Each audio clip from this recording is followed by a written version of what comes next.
So a really important thing, especially when we're doing a lot of spraying, you want to make sure you get your underneath sections. That is super important, especially whenever we're spraying an actual cosplay piece or a replica part.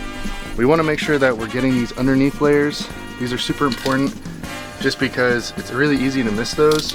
And later down the line, when you're painting everything else, you see the main primary face, but you barely move the helmet up and you kind of got some weird action going on here. So I just like to cover these. Great tip I actually got that from was from Jake. He had a great insight onto a lot of that stuff, especially whenever I was making my clicker. That thing was a pain in the ass. So having this going on, and we'll see how this goes.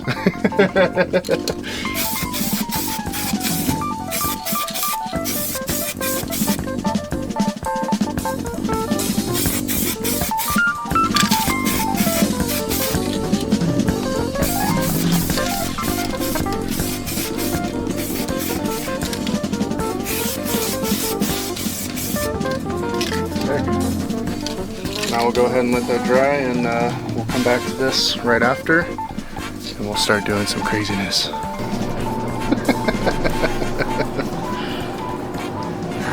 Good soup.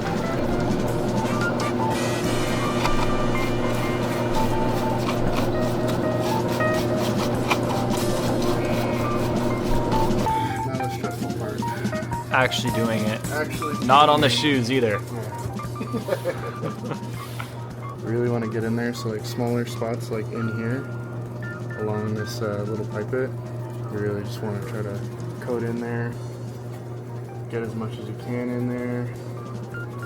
You want to work fast because once the stuff starts drying, I mean you lose that layer, and this starts drying pretty quick too. You want to work real fast, just kind of get in all these crevices as best as we can. Coat as much as we can. Now remember too, is as you're adding more in those thicker areas, like how right up here, how there's like a shit ton just sitting up there, you want to really pull that down or move it around, because you don't want it to sit there, because otherwise it globs up.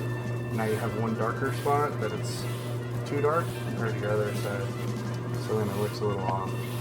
So I try to just streak it all around, try to spread it even. So now I can take this, slightly pull it. Gives you that little effect going on. All I'm doing is just pulling up. So pressing down, pulling up, rolling. Pressing, rolling, pressing, rolling, press, roll. Nothing crazy to it. These harder to reach areas, you can kind of leave those a little darker, but I like to kind of just press around them. This way it kind of looks like the weather is kind of pulled at it just enough. And then I'm going to take my rag, my index finger, and I'm going to kind of go along some of my high points, just to kind of pull it out.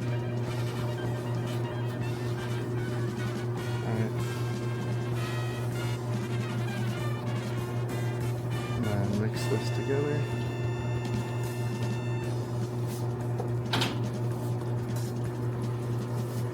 Or just really dumbing this down as much as we can. See this like cool little curvature going on in here? I want to bring that out as much as I can, so I'm going to pull it away,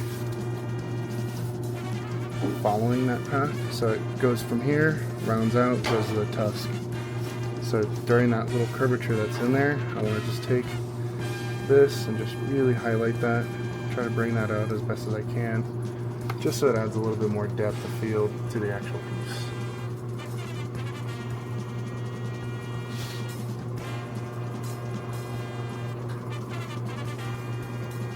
Same thing in here, along these edges right here. See how they're really dark? Bone isn't going to have that. You're going to have more highlighted spots. Kind of pull those away. Along this line here, which is pretty cool. You can kind of pull in different directions. So all I'm doing is I'm going like this in an X. So X, X, X, X, X. And I'm just doing that all the way along this edge. just to bring out the edge a little bit more, so you have more of a cooler face, so it doesn't look so plain. See how in here, the difference between this edge and then this upper edge, you can see. So now I'm going to do that same thing.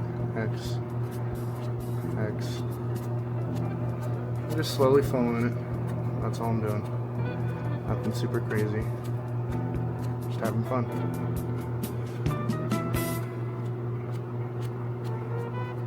And then I'm just going to try to get this guy in there as much as I can. Alright. So now I'm going to move on to the next spots. So I'm going to do this a little fast.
So crazy.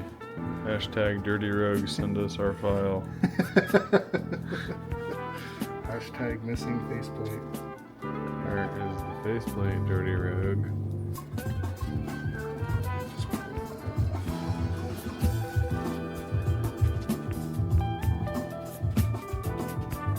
Like this I can kind of rub away a little bit, but I don't want to rub it away too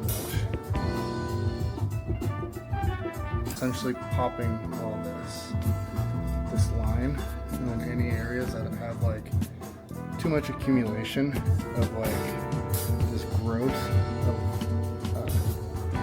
rust essentially allows it to come out really nice and like pops those just a little bit more, so you can see like some cool little details that you weren't able to before. Because like right now it looks really bland in here, right? But if I add some, right, just as a little reference, take your towel, pull away some of it. Now you got that cool little texture that's sitting in there.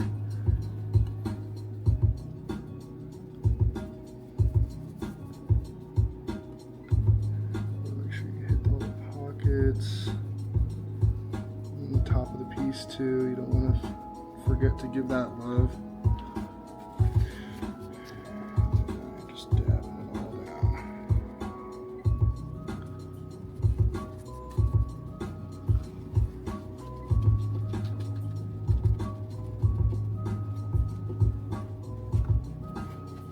No science behind it, just technique. Just technique.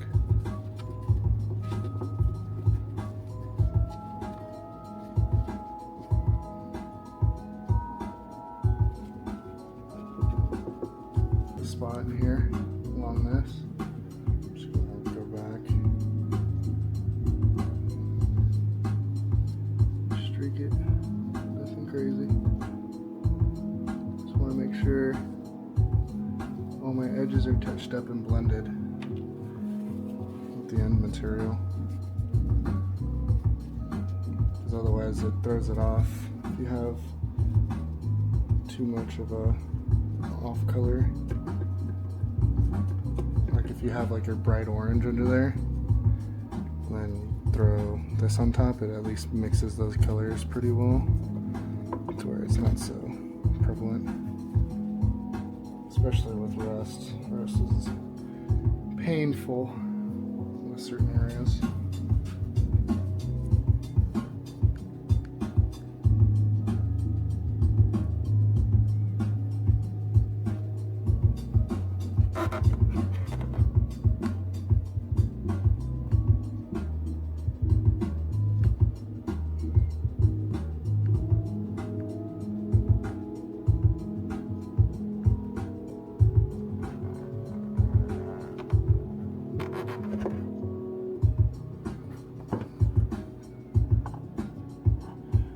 Like I said, once you clear it, you're gonna get a lot of that rust colors to really pop in the end. Yeah.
you.